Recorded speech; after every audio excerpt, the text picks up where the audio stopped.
Cosa devo fare a Pasqua? Sì.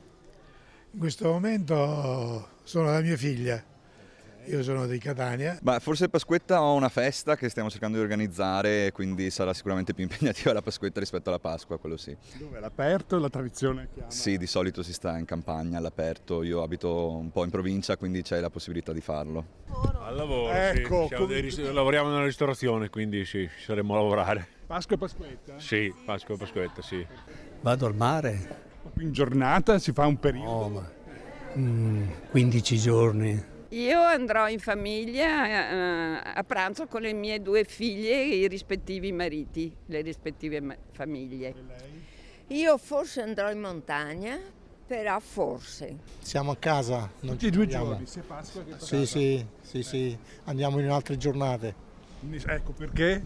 perché traffico, costi e quant'altro. Pasquetta, ecco, magari un giro fuori porta. Non ne ho proprio idea, assolutamente. Come mai mancano le possibilità? Non ha ancora deciso? No, non ho ancora deciso, soprattutto perché sto lavorando tanto nell'ultimo periodo e non ho avuto proprio mentalmente il tempo di ricordarmi che è Pasqua. E io scenderò giù a Roma perché ho la famiglia giù e quindi in famiglia.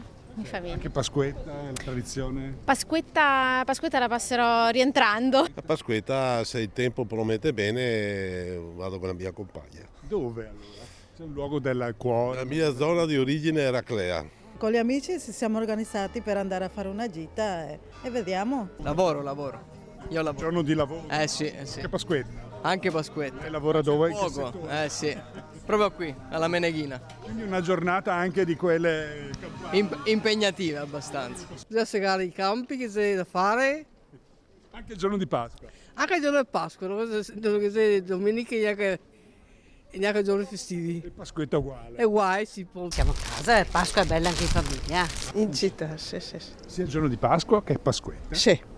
Per Pasquetta l'idea è quella di passarla magari facendo un picnic nella natura, magari al lago di Fimon,